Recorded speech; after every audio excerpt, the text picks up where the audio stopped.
Chers compatriotes, chers amis du Congo et partisans de la liberté, c'est avec une grande responsabilité que je vous présente Osons la République au Congo. Son titre en dit assez et nous incite tous à lire ce livre pour en savoir plus. Thomas Hobbes disait que dans un pays où il y a une guerre perpétuelle de chaque homme contre son prochain, rien que pour le pouvoir, et que toute chose reste à celui qui la prend, qui la garde par la force, la République n'y est pas. C'est le cas de plusieurs pays qui clament haut et fort d'être des républiques alors qu'ils ne le sont pas. Dans la rédaction de ce livre, je me suis réapproprié le concept d'État, de démocratie et de république développé par les grands philosophes de notre histoire humaine pour en donner un éclairage adapté aux situations politiques présentes en Afrique en général et au Congo en particulier. Alors voilà, cette vidéo, elle est disponible. Je vais partager le lien avec vous sur le chat. Aujourd'hui, nous avons l'auteur qui est avec nous, qui a accepté justement d'intervenir dans cette webconférence. Vous voyez bien qu'il y a beaucoup de Congolais qui ont des idées, il y a beaucoup de Congolais qui ont des propositions et chacun vient avec ses propositions, que ce soit une proposition dans le cadre littéraire, que ce soit une proposition dans le cadre entrepreneurial. Tout le monde cherche des solutions pour faire avancer les idées, pour faire avancer l'idée même de ce qu'est le Congo, comment est-ce que nous le vivons, comment est-ce que nous l'interprétons. Alors c'est pour ça que j'ai vraiment insisté pour que Guy Charles soit avec nous aujourd'hui et c'est à toi qui est la parole. Merci André, merci merci Braza Web. Et puis je salue tout le monde, Claudia que je connais très bien. Je suis très content d'être ici et de partager et d'échanger avec les compatriotes que j'appelle frères, parce que nous sommes tous frères d'une seule patrie et que nous nous battons pour que notre patrie enfin émerge, sort du lot. Je suis très content de l'initiative de FID 242.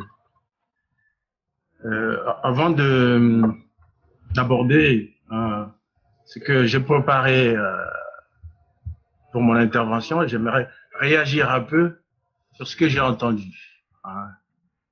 Et je demanderai à Freddy que la réussite d'un événement public dépend de la transparence. Personne ne viendra à un événement dont on ne sait pas qui sont les tenants et les aboutissants. Personne. Sauf ceux qui, des naïfs, en fait, qui vont partout où on les appelle. Moi, je ne viendrai pas à un événement si je ne sais pas qui l'organise, qui est derrière. Donc, la transparence. Et il faut qu'il y ait la transparence, surtout sur le plan financier. Il faut savoir qui finance. Il faut publier comment dirais-je, un budget, parce que c'est un événement public, ça appartient à tout le monde. Donc, tout le monde doit savoir d'où viennent les fonds, qui est le donateur et combien ça coûte. La transparence, on y gagne. Quand on est transparent, on gagne dans la réussite. Point. Je vais rebondir pour parler de Osons la République au Congo. Je vais rebondir sur un brillant exposé qui a été fait par Dimitri. Dimitri, il a posé une équation où il disait qu'au forum, il faut parler de politique, économie et éducation. Je crois que ça a été repris par plusieurs personnes.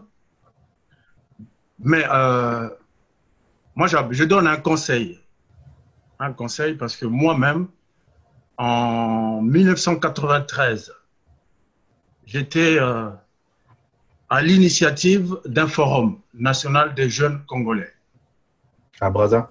À Paris, en 1993, qui a été récupéré une année après par le feu député ministre de l'Intérieur que vous connaissez bien, Jean Blaise Koulou, financé par le président de la République de l'époque, Pascal Lissouba.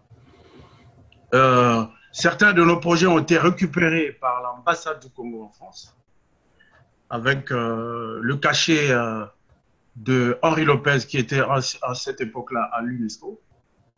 J'ai dit bien une récupération, parce qu'on avait contacté l'ambassade pour nous aider à réaliser ce projet, et ils ont préféré le récupérer et le faire à leur manière, mais ils n'ont pas pu le faire parce que nous, on a contrecarré.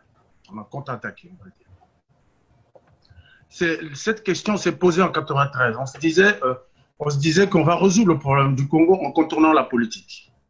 On va rentrer en contact avec les Congolais qui sont au pays pour qu'ensemble on puisse mettre des projets économiques. Et nous, on pensait à l'époque que par des projets économiques, on arriverait à étouffer la politique et à faire des choses très bien. On n'était pas politique à l'époque.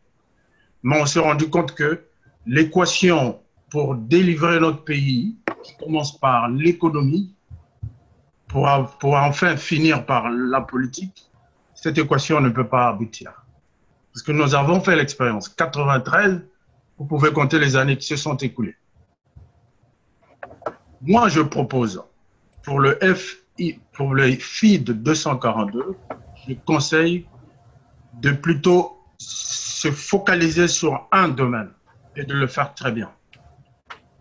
Parce que si vous embrassez toutes les questions du monde entier, vous n'y arriverez pas. Et puis, il y avait une très bonne réflexion en disant, toutes ces propositions géniales, qu'est-ce qu'on va en faire?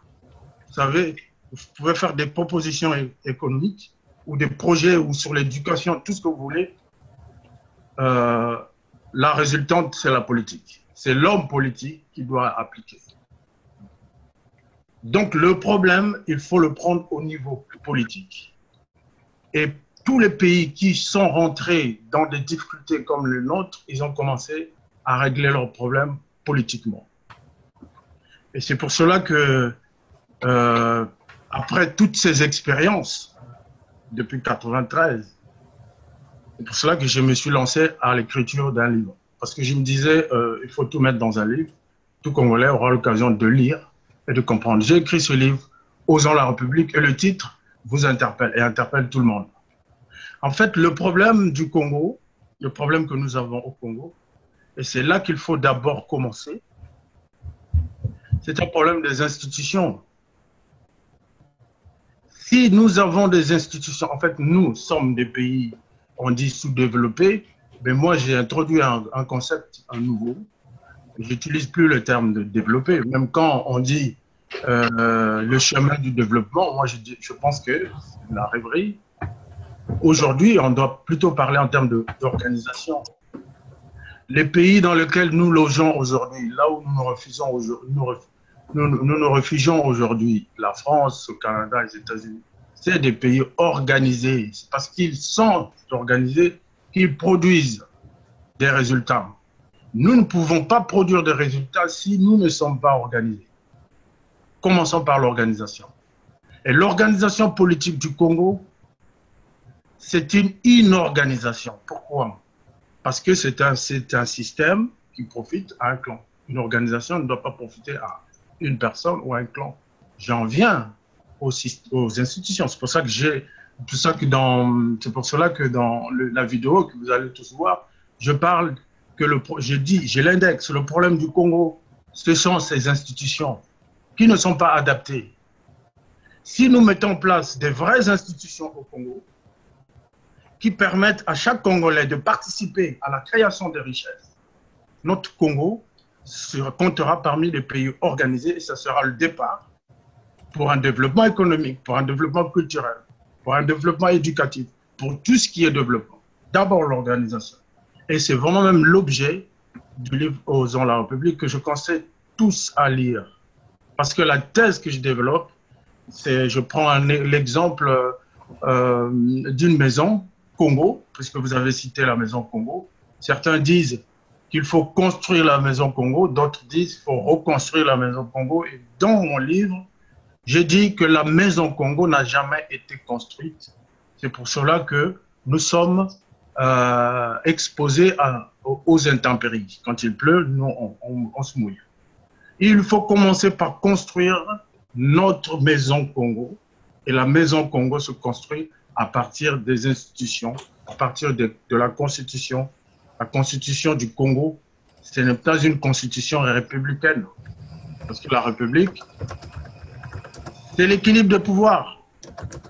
Hein, la Constitution congolaise, tous les pouvoirs ils sont exercés par un individu, même pas par un clan, par le chef de l'État. Comment voulez-vous développer un pays? Comment voulez-vous faire des projets économiques quand vous savez que toutes les décisions viennent d'une personne et de manière unilatérale? Il est seul à décider. Il peut décider de votre vie, il peut décider de vous mettre en prison, il peut décider de vous virer d'une entreprise, d'un poste. Nous avons une magistrate ici qui a été virée parce qu'elle a voulu interpeller le système. Vous voyez, donc nous devons résoudre d'abord ce problème.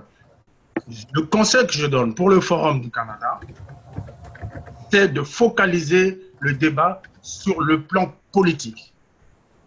Focalisons le débat sur les institutions.